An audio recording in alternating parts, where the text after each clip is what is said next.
This is Halleck Hoffman speaking from the Center for the Study of Democratic Institutions in Santa Barbara. In the spring of 1968, the Center sponsored an international conference seeking to explore ways in which dialogue might replace the Cold War confrontation between Eastern and Western Europe. One participant was Herbert Marcuse, professor of philosophy at the University of California at San Diego and author of Eros and Civilization, One-Dimensional Man, and Reason and Revolution. Between sessions of our conference, Professor Marcuse talked informally with Harvey Wheeler, political scientist and Center Fellow. Professor Marcuse, who enjoys a great following among the New Left, is often referred to as one of the most influential thinkers in a relatively recent movement that is sometimes called Marxist humanism. Mr. Wheeler began the conversation by asking what the term means. The first thing that I'd like to find out about is what, in brief, Marxist humanism means. I'd like to know how, in the first place, it differs from other kinds of Marxism, and then, of course, how it differs from other kinds of humanism. Well, you may know that I am not very happy about the term Marxist humanism. To me, it is somehow redundant. Yes. And I very much disagree with the widespread tendencies to read only the early writings of Marx, yes, and to find the humanism only there, completely disregarding the fact that what Marxist humanism really is in Das Kapital and in the later writings of Marx, namely, to put it as simply as possible, the building of a world without the domination of man by man, and without the exploitation of man by man. And in as much as this new world would require a completely different society with completely different institutions and completely different human relationships, Marxist humanism is at the same time the theory and a strategy of revolution. I see now. And I guess coming into this element in Marx would be the discussion of alienation and the elimination of alienation, which was part of what you mentioned about exploitation. Now, I'm familiar with three other kinds of humanism. There are probably thousands of them, but three prominent ones are what we sometimes call Renaissance humanism, and then there is a tradition that has come to be known as Christian humanism. And more recently, of course, we've been learning about existentialist humanism. Now, I wonder if you would mind distinguishing in some way those other humanisms, if they can be distinguished, yes, from what you have in mind. As to the first two, I would say that Marxist humanism is different because by it is meant a life, a form of life, of existence, in which men can determine their own way of living, determine their own needs, determine their own way of satisfying their needs and of developing their needs, and in this sense to exist as free human beings on this earth, which distinguishes it very definitely and ultimately from Christianity. From Christian humanism. From Christian Not necessarily humanism. from Renaissance humanism. Well, Renaissance humanism was a very confined humanism, confined to an intellectual elite. Mm-hmm. Because a vast majority of the population certainly did neither have the means nor the time to developing what is called their personality. They had to engage in the dirty work, and only a very small elite actually was capable of achieving this humanist ideal. So you would, in a sense, say that what is shared by Marxist and Renaissance humanism is, in Marxist humanism, thoroughly democratized. Yes, thoroughly democratized. And now, as we all know, Sartre wrote this book, Existentialism is a Humanism, and is also then a Marxist, and I guess it follows he's a Marxist humanist. But is there some distinction in your mind between Marxist humanism as you know it and have written about it and the existentialist variety? There's a considerable distinction. In the first place, I would like to say I don't think it is fair to refer today to Sartre's book Existentialism as a Humanism, because he has explicitly and implicitly indicated that he no longer holds this position and has politically and theoretically gone far beyond it. Well, in that case, we have to refer to the life that this doctrine has of its own without regard to his belief. It has been said in connection with existentialism, and I agree that the freedom of man, which existentialism at that stage defined, is a dreadful freedom.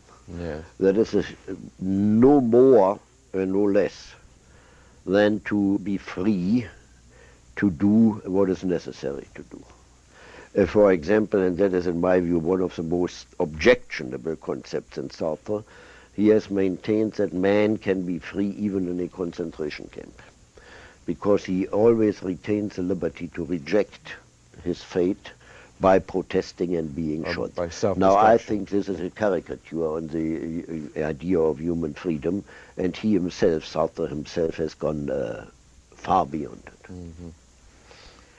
Now, as you know, certainly, you've become celebrated in a somewhat unlikely place, namely Time and Life, yes. Time magazine. I'm very much worried about that. And this is enough to disturb anyone. But Time well, magazine... you see, if I may say that here, it is at the same time a beautiful verification of my philosophy. That in this society everything can be co-opted and everything can be digested. You've become part of the establishment. That's now. right. If I can become part of the establishment, it serves me right. Now, Time magazine has referred to you as the prophet of Europe's New Left. And, of course, we know today that Europe's New Left is in revolt.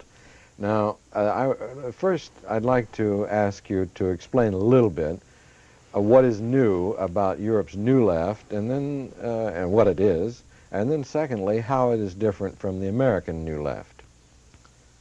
Well, to the first point, and which is common to the American New Left, they do no longer adhere to the old ideologies, including Marxian ideologies, where these ideologies are obviously denied by the facts.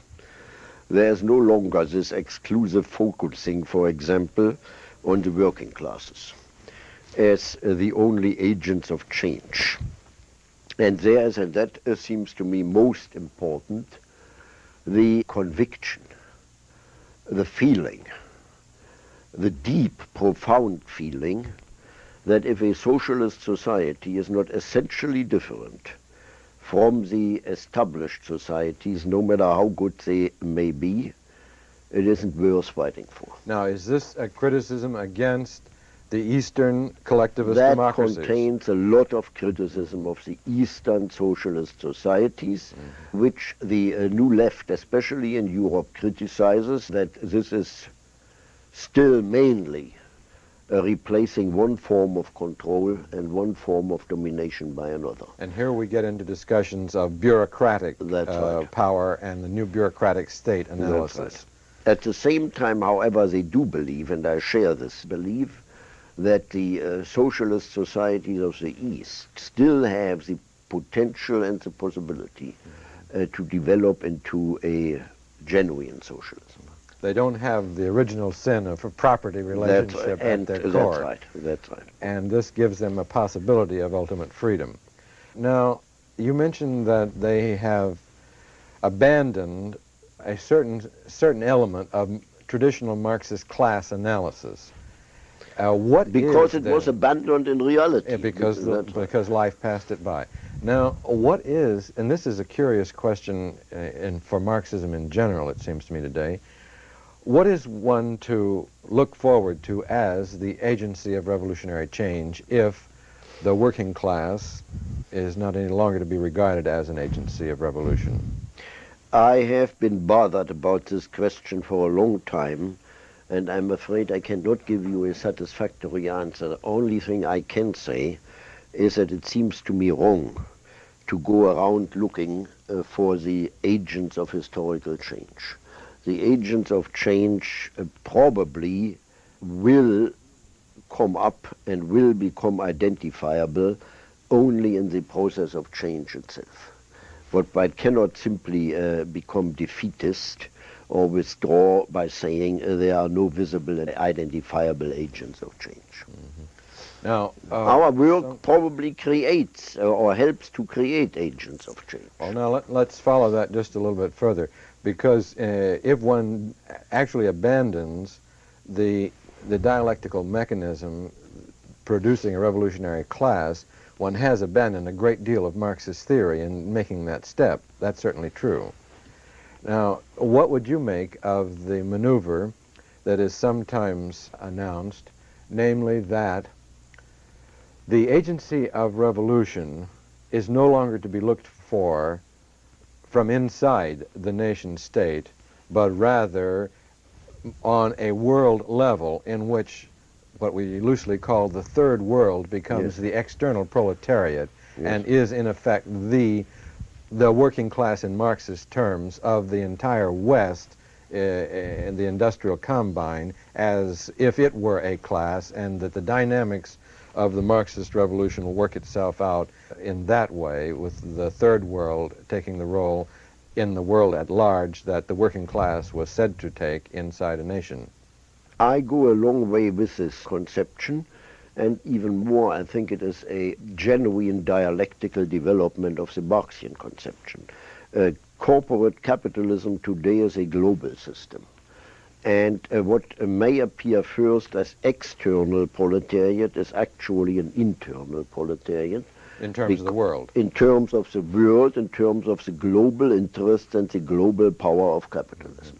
So very definitely the third world forces, historical era of the Marxian proletariat, are in this sense within the dominion of corporate capitalism. Now this makes an interesting tie between, let us say, the movement of the African peoples and their struggle for independence and freedom, and on the other hand, the struggle of the technically minority group inside America, namely the Negroes.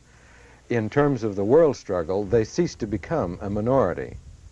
And the argument we always make against the Negro Revolution is, well, how can a minority pull off a revolution?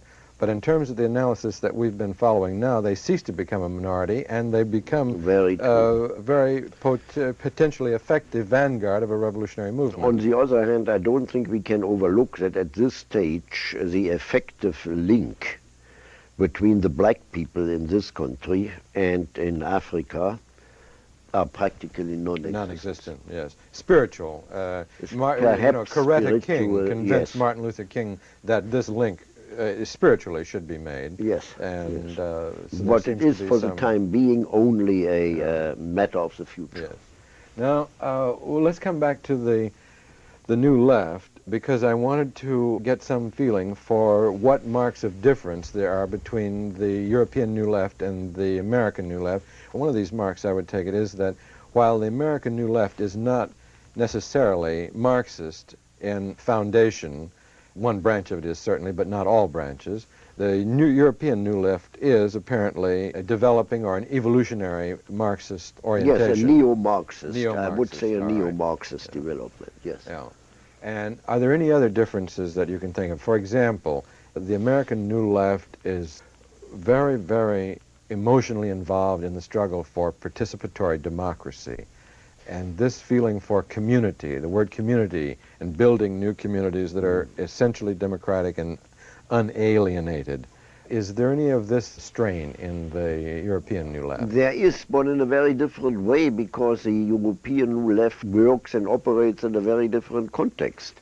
It operates in the context of societies where a large part of the labor movement is still at least potentially radical, Marxist and political, which is not the case in the United States. And therefore this... it has an ally of a sort. That's right. And so in Europe this participatory democracy can assume much more concrete and real forms. For example, the participation of labor in management, what they call co-gestion, auto-gestion. That is a new strategy of labor as advocated by André Gortz, for example, well, and developed Serge in Mallet. Yugoslavia and so and in Yugoslavia very strongly. But that in this country wouldn't make any sense. Yes, it make no sense at all. None whatsoever, because participation of labor and management would mean in no way any radical political change to the better, perhaps to the worse. Yeah. Now, the papers today, of course, and we're speaking at a time that's just about the end of April, the papers today are full of the riots that have occurred and the demonstrations that have occurred in West Germany over the incident that involved one of your disciples, and a very brilliant young man, I understand. I wonder if you'd say a little bit about him, why he is so significant. He appears to have almost a prophetic role. He appears to almost attract worship. And then also something about the Springer Press and why the feeling against it is so intense among the students. Well, I met this young man's name? Rudi Dutschke. Rudi Dutschke. Rudi Dutschke. I met Rudi only, I think, about a year ago in Berlin, and I was immediately taken by him and taken to him. He is a highly intelligent, honest, and active student. He's married to an American girl. He married an American girl, yes, a Chicago girl. He is, in my view, one of the great hopes of all those who work for a better society. And as I said to the German press agency when they called me the day after the attempted attentat, the great hope of all those who work for a better society and for the abolition of the horrors of the established society. A man who is equally intelligent in questions of theory and of practice. For example, the way he organized demonstrations, found new forms of organization, and so on is absolutely amazing. I think that is all I can say about him. I mean, you were going to say something about the Springer Press and why yes, the Springer Press. Well, feeling is so high. You know that the Springer concern had a monopoly of, I think, about 70% of the decisive public opinion-making newspapers and a magazine in Germany. And this is of the national press. Berlin and West Germany. Yes. I mean, there are many local presses, but his papers reach a national audience. National audience, that's right. Yes. And he is fully supporting the war in Vietnam. His papers have led for more than a year a vicious campaign against the student opposition. They are in favor of all the reactionary, all the reactionary policies in West Germany and Berlin, and their language was such that the attempted assassination of Rudi Dutschke to me didn't come surprising at all. You wouldn't go so far as to say that there'd been incitement. No, you have to be careful in saying that, but look at the language of the papers, what have they been doing all these years, and then look at the... The Springer Press, however, is not, strictly speaking, neo-Nazi, is it? Or would you say that it has some overtones of being neo-Nazi? If you identify Nazism with anti-Semitism, no. He's not anti-Semitic. Certainly not. On the contrary, he was careful to give large amounts of money to Israel and to Brandeis University. Oh, really? Oh, yes. Neo-Nazi in this sense, no. But in the way in which I described it, the exponent of all the repressive and aggressive policies in Germany. So that he is, in classical Marxist term, an apologist for imperialism and colonialism and neocolonialism, I take it. I would say so. And that this helps explain the animus of the students. I take it then, in addition to that, he represents a subtle new expression of the establishment, of the power elite, that it makes him of a highly concentrated power elite, yes, and not so of subtle. a new sophisticated type. So that his influence is somewhat new for the continental European mind to cope with. We've been accustomed to your friends at Time Magazine exercising this kind of influence for a long time, so we take it perhaps a little bit too easily in our stride, but this is something In Germany, new. I think it is something new. Something new Yes, in Germany, yes. yes. And that is accounts for the violence of the reaction. Yes. Now, there's one other topic that I'm curious about, and I know that you're very much aware of and interested in. And we know really very little about this, but we're told that there is an extremely exciting and very vital Christian Marxist dialogue taking place in Europe, and indeed spreading to America, as witness the conference we're having here, the conference that was held last year at the University of Notre Dame, and these conferences between Christians and Marxists are spreading like wildfire. In fact, I'm afraid they're getting a little modish and a little too That's fashionable. what I'm afraid of. You know, we talked about that this morning. I'm afraid of that in this dialogue one ends by glossing over the real differences. I'd like to ask you what you make of the Christian Marxist dialogue. What is it, and what is involved? Are both sides making fundamental compromises or not? Well, that's just the point. We don't know yet. I mean, don't misunderstand me. I would definitely say it is better to have these dialogues than not to have it. But on the other hand, I repeat, there is a danger of covering up or glossing over the real and substantial differences between Christianity and Marxism. Right. Could you put your finger on what you think the most difficult Yes, of these? for example, I can hardly imagine any Christianity without the transcendent element, without the commitment to Christ as the Messiah, and the faith, the belief in a world hereafter.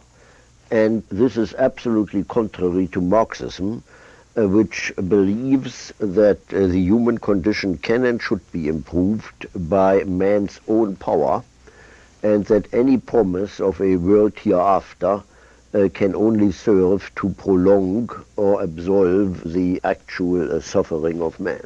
Now, first with regard to the transcendence. Yes. There is, I guess, a possibility of suggesting that Herbert Marcuse in Reason and Revolution had in some sense a doctrine of transcendence. Yes, you are quite right. Only difference being that the transcendence I was talking of there is an empirical, historical transcendence to a different form of society, where the Christian transcendence is a transcendence out of this world to another one. All right. Now, the second question along that line is there not this allegedly new breed of Christian theologian that develops or reduces or transforms Christianity into something like the transcendence and the doctrines that you yourself have developed? Yes, but then I'm at a loss to say in what sense they are still Christians. So if they join you, fine, right. they're joining you, That's but, right. but then that means that they're simply joining you. Yes. All right, that's a good point. But the fact does remain, does it not, that the most exciting developments in Christian theology are developments along this line. And it is among the people who are making these theological developments that the Christian Marxist dialogue is taking place most actively and most fruitfully. Yes, that is true. However, I would say that the really great change in Christianity is rather represented by those Christians, priests and others, who actually join, for example, the guerrillas in Latin America and fight with them. Mm-hmm. Yes. I mean, Rather they than seem a to be the doctrinal, real Christians. We're And talking about the Basques and, that's and right. These That's right. who are putting their doctrines on the firing line That's rather right. than in the seminar. That's right. I think that's a good point. Now, the question that is puzzling me with regard to the Christian Marxist dialogue is, what difference does it make? Let's put it another way. How many Christians are there left in the world, or anyway, and where is Christianity going? Why would Marxists want to engage in it? That depends on your definition of Christian and Christianity. I mean, if you take, for example, Kierkegaard's definition, I think very few Christians will be left here on earth. And the vast majority would not consider Christians. See, what I'm trying to get at, perhaps a little facetiously, is how significant is it, even if it exists? Is what? The Christian Marxist dialogue. Does it mean anything? It is significant in the sense, brings us together with our counterparts in the East, for example. That there is a real exchange of ideas, and that out of this exchange of ideas, perhaps we are finding means and ways of trying to prevent or delay the outbreak of nuclear war, intensification of hostile coexistence, or whatever it is. But I don't think we should overrate the actual importance of these dialogues. Now, one of the most active leaders in the Christian Marxist dialogue is, of course, Roger Garaudy of France. And Garaudy is interesting for many reasons, but one of them is that he has seized upon Teilhard de Chardin as a bridge between Christians and Marxists. And Teilhard de Chardin was, of course, a priest who was kind of a biologist and a kind of a theorist of evolution and a kind of a theologian. And some people say he wasn't any good at any one of these, but he wrote brilliant books and very exciting books and very exciting ideas. So what I'd like to know is, do you feel that Garaudy has a sound intuition here? And what is your own feeling about the work of Teilhard? Well, all I can say is I have read a little Teilhard de Chardin, and I couldn't find out by any stretch of the imagination why he is so important in this Christian Marxist dialogue, why he is so important for Marxists. It seemed to me along this line, what you get is much more a transformation of Marxism into a semi-Christian doctrine than a radicalization of Christianity. I see. So you feel that Garaudy has a somewhat reactionary Well, reactionary is too hard a word, but if you press me, I might be willing to agree. Okay. Well, I must say I thank you very much for a You are very welcome. interesting and informative discussion. You're welcome. You have been listening to an informal conversation recorded at the Center for the Study of Democratic Institutions in Santa Barbara during a conference on East-West Dialogue. Harvey Wheeler, a fellow at the Center, talked with Herbert Marcuse of the University of California at San Diego.